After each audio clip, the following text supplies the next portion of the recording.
The Forbidden Chamber. For 300 years, the planet Ciara had been silent. Once it was a proud and powerful alien world, full of music, light, and tall golden towers. But now, nothing remained except ruins, dust, and echoes of the past. Most people believed the planet was cursed.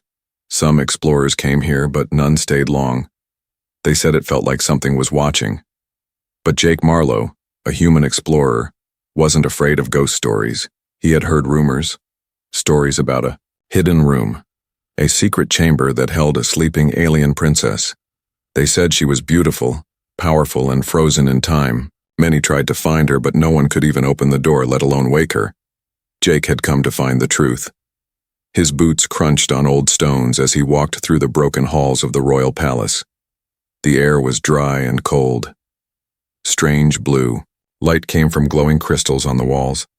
Jake held up his small scanner. It beeped softly. He was close. Soon he stood in front of a huge metal door. It was covered in strange alien markings and a round control panel. The panel was dead, dusty, untouched for centuries. Jake touched the surface and suddenly, it lit up. "What the?" he whispered. The scanner buzzed wildly. Ancient systems. Inside the wall came to life. The door hissed, then slowly slid open with a deep metallic groan. Inside was a large round room filled with glowing lights and strange alien technology. At the center of the room was a tall glass pod. Inside the pod was her. She was floating peacefully, surrounded by soft blue energy. Her skin was pale lavender. Her hair long, silver, and flowing like waves. Her body looked young, like she hadn't aged a day. Jake stepped closer. "This must be her," he whispered. "The princess." He looked around. There were broken control panels, shattered glass, and an old alien throne lying on its side. He raised his hand and slowly touched the pod's surface. And then, everything changed. The lights inside the chamber flared to life. The ground shook slightly. A low hum filled the air. The energy inside the pod glowed brighter. And then, her eyes opened. Jake gasped and stepped back. The girl inside blinked slowly. Her eyes were bright gold with strange patterns. She looked around confused and weak. For 300 years, no one could wake her. Not aliens, not machines, but the moment Jake, a human, touched the pod, she woke up. "Can you hear me?" Jake asked, his voice soft. She didn't answer, but she pressed her hand to the glass. Her lips moved. The words didn't make sense, an alien language. But Jake felt something strange, like a soft whisper in his mind. A memory. A thought? No. A connection. Suddenly the glass cracked. The pod opened, and she collapsed forward. Jake caught her before she hit the floor. She was cold, shivering, but alive. "Hey, easy there," Jake said gently, holding her up. "You're okay. I got you." Her eyes met his. She didn't speak, but a single tear rolled down her cheek. The room pulsed with energy again. A voice, deep and robotic, echoed from the walls in the alien language. Warning lights flashed. The old systems thought Jake was a threat. "Uh-oh," he muttered. "Time to go." Carrying the alien girl in his arms, Jake ran out of the chamber just before security bots activated. Laser beams cut across the floor behind him. He dodged falling stones and leapt through the hallway, trying to find a safe place to hide. As he reached an old tunnel, he looked down at the girl. "Who are you?" he asked softly. She didn't speak. But in Jake's mind, he heard a voice, not in words, but in feelings. Pain. Loneliness. Hope. This was no ordinary alien. She was someone important, someone powerful, and somehow she had just chosen him. The awakening. Jake dragged the alien princess through narrow stone tunnels, her weight light in his arms. Her skin was cold, almost glowing in the dim light. Her breathing was shallow, but steady. Behind them, the sounds of grinding metal and blinking red lights followed. The ancient palace defense system had activated. It saw Jake as a threat for touching something sacred. He didn't know what he had done. He only knew she had opened her eyes for him, and no one else. He finally reached an old chamber with broken statues and dusty banners. He laid her gently on a soft patch of moss. She was still weak, eyes half closed, lips slightly parted. Her chest moved slowly as she breathed in the air of this new world. Jake knelt beside her and pulled out a small light from his pack. "Hey," he whispered, "you're safe now. I think—" She flinched at the light. Her eyes snapped open. For a moment there was confusion, then panic. She pushed away from him with surprising strength and slid backward across the ground. Her voice rose in sharp, ancient syllables, a language lost to time. The moss trembled. Dust lifted in the air as if reacting to her energy. "Whoa, whoa, I'm not your enemy," Jake said, holding up both hands. But she didn't understand him. Instead, her golden eyes locked onto his face. Then it happened. A pulse. Not from her, not from the room, but from somewhere deeper inside Jake's mind. He felt her emotions, confusion, sadness, and then one strange thought. You touched the seal. Only a key-bearer may wake me. Jake froze. He hadn't heard the words. He had felt them. He stared at her. Did you just speak in my mind?" She tilted her head, surprised. Her eyes softened slightly. Jake took a deep breath. "Can you understand me now?" Her gaze dropped to the ground. She blinked slowly. Then she nodded. It was the first moment of peace between them. As the two sat in silence, the air began to hum again. Symbols on the walls lit up, glowing gold and purple. The princess looked around, alarmed. She turned to, Jake and spoke quickly in her tongue. Jake didn't understand the words, but again the feelings entered his mind. "The enemy will come, the seal is broken. They will sense it." Jake looked around nervously. "Wait, what enemy?" She stood, still shaky, and pointed toward the ceiling. "The stars. They destroyed my people. They will return." Jake's stomach dropped. This wasn't just about waking an alien girl. He had accidentally reopened something ancient and dangerous. "Listen," Jake said. "If there's danger coming, I need to get you out of here. My ship is nearby." The princess looked at him, surprised. Then slowly she reached forward and touched his chest right over his heart. "You are not of Ciara. You are human." Jake nodded. "Yeah, Earth. I'm from Earth." She said nothing, but her fingers glowed faintly. For a second, Jake saw an image in his mind. A burning city, tall towers crumbling, alien soldiers shouting. Then, a little girl with silver hair being carried away into a hidden chamber. It was her, and Jake understood now. She hadn't just been asleep. She had been sealed, hidden, protected, because someone had wanted her dead. A loud boom shook the ground. Stones fell from the ceiling, the air filled with the smell of burning energy. The defense systems weren't the only things waking up. Something ancient, something terrible, was stirring below the palace. The princess stepped close to Jake, eyes serious now. "You are my key, my protector, my mistake, or my hope." Jake didn't know what that meant, but as she placed her hand in his, he knew one thing for sure. This was just the beginning, and something powerful was coming for both of them. The hunt begins.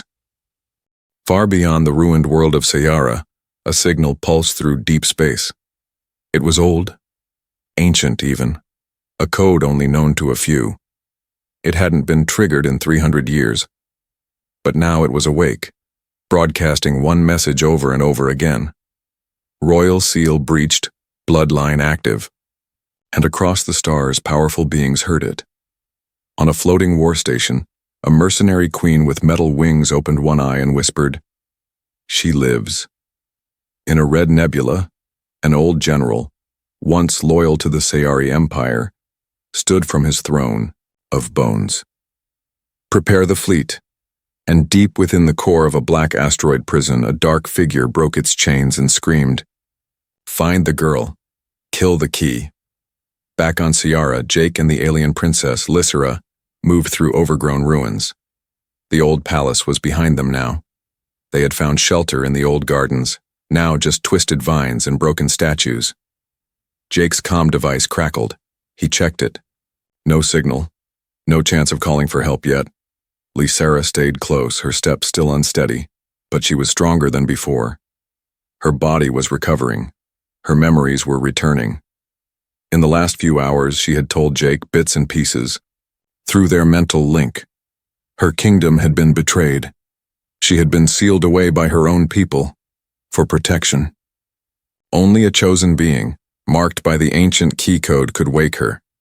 Jake, somehow, was that key, but neither of them knew why. Suddenly, the sky above them darkened. A shadow passed over the sun. Jake looked up. A ship, sleek, black, and shaped, like a blade, hovered silently above the trees. Then a second one. Then a third. Lysera's eyes widened. Hunters. The ships opened. Figures in dark armor descended, some flying, others riding hovering bikes. Their faces were hidden behind metal masks. Each one carried glowing weapons and moved without sound. Jake grabbed Lysera's hand and ran. They ducked into a fallen tower as the first shots hit the ground behind them, plasma bolts tearing through stone and trees. "They found us fast," Jake said, breathing hard. Lysera closed her eyes and reached into the air with her mind. "They followed the signal. I can feel it. It's everywhere now. We have to move, or more will come." "Can you stop it?" Jake asked. She shook her head. "It's too late. I've awakened, and they will come until they succeed." Jake pulled out a small device from his belt. "Then we run. I have a stealth field generator, but it won't last long." They turned it on and vanished from sight, at least to the naked eye. The bounty hunters began to spread out. One of them, taller than the others and carrying a glowing red staff, stopped at the spot where Lysera had touched a tree. "She's close," the hunter hissed. "I can smell royal blood." Elsewhere, a hidden satellite caught the signal too. On a human ship patrolling a distant sector, a young female officer looked at her screen. "Captain," she said, "we just received something strange from the Sayara system." "More scavenger junk?" the captain asked. "No, sir, it's a Royal Sayari code, high level, marked as emergency awakening." The captain leaned forward, serious now. "That planet's been dead for centuries." The officer nodded. "Until now." Back in the jungle ruins, Jake and Lysera moved through an old maintenance tunnel. Vines crawled over the walls. Broken machines buzzed softly. They stopped to rest. Jake offered her water from his flask. She took it with shaking hands. "I never expected this," Jake said. "I just came here for history, for ruins, not for war." Lysera looked at him. "You woke me. That makes you part of the story now." He nodded quietly.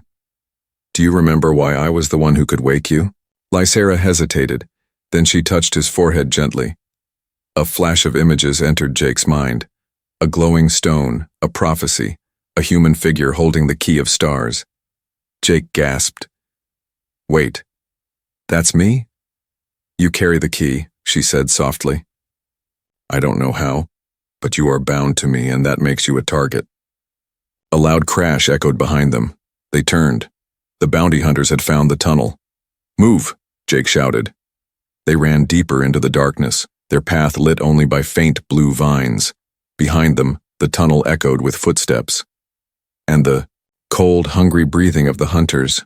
Darkness swallowed them as Jake and Lysera ran deeper into the underground tunnels. The bounty hunters were behind them now, but not far. The low growls of their scanners echoed through the broken halls, and somewhere above, ancient alarms still blinked red. Jake's flashlight flickered. The battery was dying, but Lysera paused near a wall covered in old alien carvings. Her hand moved across the symbols as if they whispered to her. The stones responded, glowing softly beneath her fingers. "There's something here," she whispered. "Something I left behind, but I don't remember what." Jake came closer. "What is this place?" "It was called the Heart of Flame," she said slowly. "It was once in a memory chamber, a place for royal minds to rest and store secrets." Suddenly, a soft vibration pulsed through the floor. Without warning, the wall split open, revealing a glowing chamber filled with floating crystals, each humming with quiet light. In the center was a round platform. Lysara stepped forward. Jake stayed back, watching carefully. Lysara reached the platform. As she placed her hand on it, the crystals shot into motion, spinning around her in a circle of light. Her eyes glowed, and her feet lifted off the floor. Jake gasped. She wasn't just remembering, she was reliving. Inside her mind, Lysara stood in a throne room of gold and fire. She was younger, just a girl in silver robes. Her father, the king, sat on the throne. His voice was deep and full of love. "Lysara," he said, "you must be brave. Dark times are coming." Outside the windows, explosions lit the sky. Enemy ships attacked. Screams echoed through the palace. "Father, what do I do?" she cried. He handed her a glowing cube. "This is the key of flame. It holds the power to protect our people. But you must sleep, child. You must sleep until someone worthy awakens. You." Then came betrayal. A trusted advisor stepped forward. He smiled, then stabbed the king in the back. Lysara screamed as guards dragged her away. And then, darkness. Cold. Silence. Sleep for 300 years. Back in the chamber, Jake watched as Lysara floated in the air, her face twisted in pain. "Lysara," he called out. She dropped to the ground. Hard, Jake rushed to catch her, cradling her head in his lap. Her eyes blinked open slowly.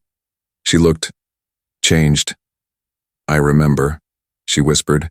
"My father's death, the betrayal, and the weapon." Jake frowned. "What weapon?" She looked up at him. "It's still here," she said. "The key of flame. It's a living crystal, a power source that can shape worlds or destroy them." "Is that what they're after?" Jake asked. "No," she said, sitting up. "They don't even know it exists. But if we find it first and we can protect ourselves." Then she paused, her hand on Jake's chest. "You were in the vision," she said, "not as a stranger, but as a protector. It was written. You're part of my memory before we ever met." Jake stared at her. "What does that mean?" "I don't know yet," she whispered, "but I think you were always meant to find me." Suddenly, boom. The tunnel behind them exploded. Jake pulled her up. "Let's go." But Lysara turned and raised her hand. For the first time, her powers answered. A burst of golden energy shot from her fingers, slamming the bounty hunter back through the wall. The others froze. Jake looked at her in shock. "How did you do that?" She stood tall now. "The memories, they unlocked my blood. I'm not just a princess." She stepped forward, eyes glowing like twin suns. "I'm the last flame of my people, and I will not be hunted anymore." The fire still glowed in her eyes. Lysara stood at the edge of the broken tunnel, breathing hard. The bounty hunters had retreated. For now. They hadn't expected resistance. They definitely hadn't expected a princess who could fight back. Jake sat nearby, fixing a communication device. His fingers moved quickly, connecting wires, boosting signal strength with scraps of alien metal. They were inside a collapsed spaceport, a place once used by the Sayari royal fleet. Now it was full of rubble and broken machines, but it still had one working antenna. Jake placed the device on a cracked console. The screen flickered. Connection. Searching. "Come on," he whispered. "Just one bar of signal. That's all I need." Lysara stepped beside him, her voice soft. "What are you doing?" "I'm calling home," he said. "To Earth." Hours later, far away on the other side of the galaxy, the United Human Federation received a strange ping. Inside a command center floating above Saturn, a young tech officer looked at his monitor. "Sir, I'm picking up a transmission from deep in Sayari space." The commander turned. "That planet's dead." The officer shook his head. "Not anymore. You need to see this." The screen showed a grainy image of Jake. His voice was broken but clear enough. "This is Jake Marlowe, human explorer. I've made contact with a living Sayari royal. She's awake. She's real. And she needs help. Please respond. Anyone. Earth, please respond." The room fell silent. Then the commander gave one order. "Prepare a diplomatic vessel. Fast." Back on Sayara, night had fallen. Jake and Lysera sat under the stars. The sky was quiet, but both knew that silence never lasted long. "Do you think they'll come?" she asked. Jake nodded. "Earth has rules, but they care. If they believe you're in danger, they'll come." Lysera looked up. "In my time, Earth was just a myth, a place of fire and storms, but you're not like the stories." She looked at him deeply. "You're kinder. You're strange. And you're not afraid of me." Jake smiled a little. "I've seen enough alien ruins to know legends always lie. I trust what I see, and what I see is someone who deserves a second chance." She looked away. Her voice was soft. "I don't know what I am anymore. A queen? A relic? A threat?" "You're Lysera," Jake said. "That's enough." Just then, a strange hum filled the air. Not from Earth, from the sky. A glowing crystal vessel descended, smooth, silver, and shaped like a tear. It made no sound, but when it landed, a soft wave of light washed over the ground. A door opened. An alien ambassador stepped out. She was tall, with blue skin and golden markings on her forehead. She wore a long robe that shimmered like liquid metal. Her voice was calm and musical. "I am Ambassador Aishe of the Coalition of 12 Worlds. I come in peace." Jake stood protectively in front of Lysera. "We didn't ask for you." "I know," the ambassador said, "but we've been watching." The moment the princess woke, the universe shifted. Others will come to harm her. "We came to offer protection." Lysera stepped forward. "Why now? Where were you when my people burned?" The ambassador bowed her head. "We were silent. Then. We made mistakes. But the galaxy has changed. If you return, Princess Lysera, we offer you a place among the stars again. Not as a weapon, as a voice." Jake narrowed his eyes. "And if she says no?" Ishe's eyes flashed for a moment. "Then others will come, and they won't ask." Lysera said nothing. She turned to Jake. "What would your people say? What would Earth do?" Jake looked at her, serious. "Earth won't force you, but they'll stand by your side if you ask." Lysera looked back at the ambassador. Then she said just 4 words. "I will choose Earth." Ishe nodded slowly. "Then you must be ready. The galaxy will not accept your choice easily. There will be war, whispers, assassins."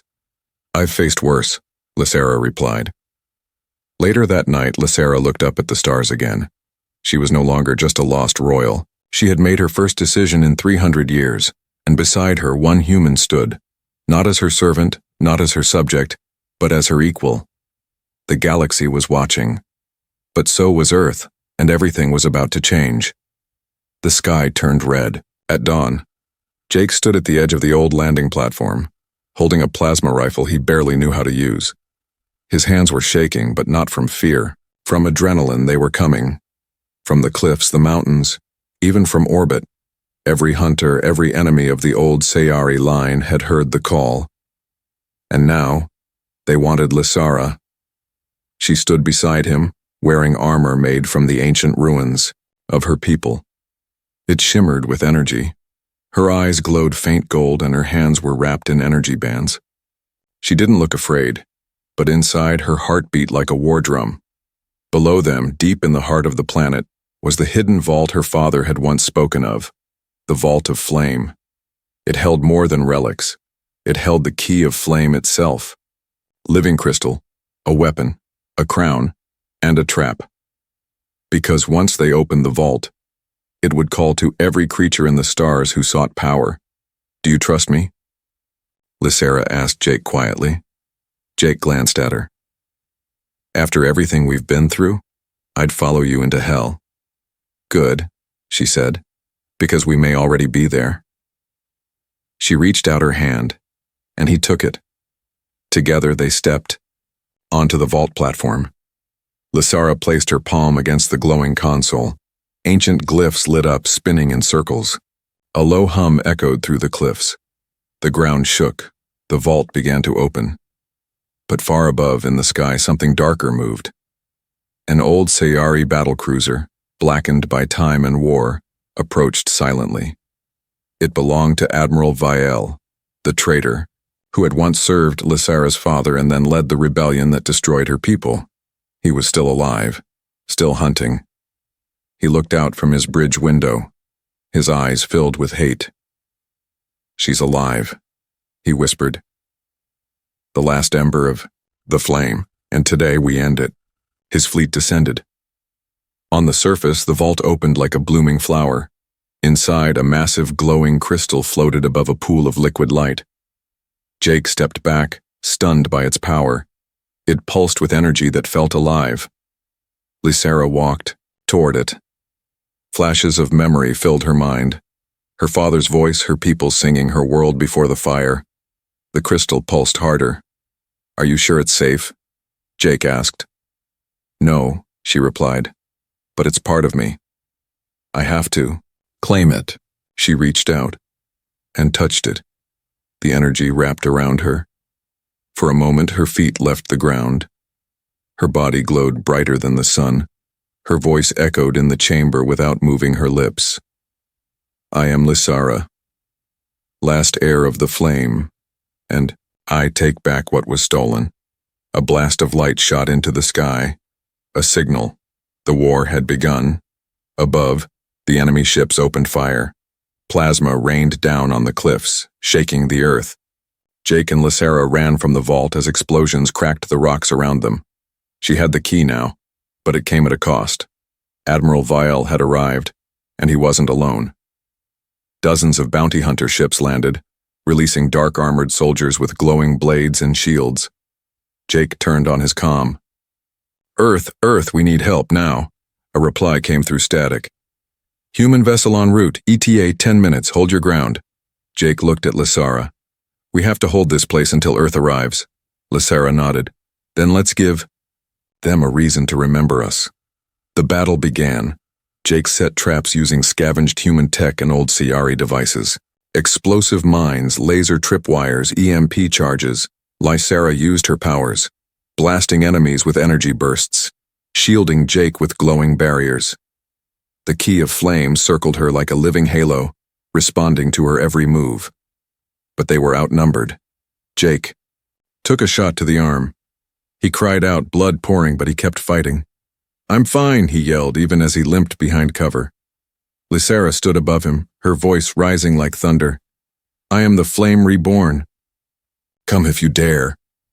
Admiral Viel appeared at last, descending from his cruiser like a shadow.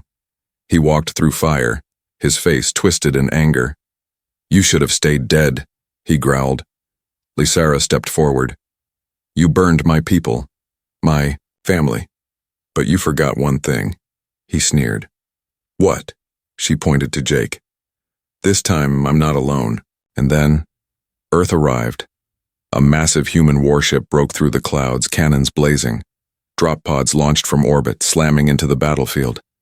Human soldiers in high-tech armor spread out, flanking the enemy. One shouted, Protect the princess! Secure the vault! Admiral Viel's face fell. The tide had turned. As the last wave of enemies fell, Jake collapsed beside Lysera. She held him close, her hands glowing as she tried to heal his wounds. You stayed, she whispered. Always, he replied weakly. I'm your flame now, too. 1 week after the battle, the planet of Ciara was no longer silent. The once dead ruins echoed again, with life, voices, hope. Human engineers walked alongside alien survivors. Smoke from the battle still drifted above the cliffs, but it no longer brought fear. It marked victory. And in the very heart of the ancient palace, Princess Lysara stood under a sky she thought she'd never see again. This time not as a relic, but as a living symbol of rebirth. But her eyes weren't on the crowd. They were on him. Jake Marlowe sat quietly near the edge of the platform. His left arm was in a sling. His face had a new scar running along his jaw. But when Lysara walked toward him, his smile was still the same. Real. Human. Warm. She sat beside him. For a moment, they said nothing. The wind passed gently through the broken columns. Then Lysara spoke. "They want me to stay." Jake didn't look at her. He just nodded. "The ambassadors offered me a throne. The council said they'd rebuild the Sayari High Court. They want me to lead them. They're calling me the Flame Queen." He let out a soft breath. "That sounds big," she turned to him. "Too big. I've lived 300 years without making a choice. Now they all want me to make the most important one." Jake met her eyes. "Then what do you want?" 3 days earlier, the human flagship had touched down again. Inside the warship, Lysara stood before the United Human Federation Council, projected in holographic form. Earth generals, diplomats, scientists, all watching her. She wasn't wearing royal robes. She wore a human-made jacket stained with dust and battle, and a necklace made of a broken vault crystal. Jake had made it for her. "We're honored to welcome you," said the lead diplomat. "You saved your planet and helped stop a new war before it began. Earth will offer you protection, or a new home if you want it." Lysara paused. "What does a home mean on a world I've never seen?" The councilman smiled. "Sometimes it's not about the place, it's about the people waiting there." She didn't answer right away, but she thought of Jake bleeding in the vault, shielding her with his own body. She thought of how his hands trembled when he held a gun, but never when he touched her. Now, in the garden ruins. "You didn't have to protect me," she said softly. Jake raised his brow. "Yeah? You didn't have to wake up." She laughed gently.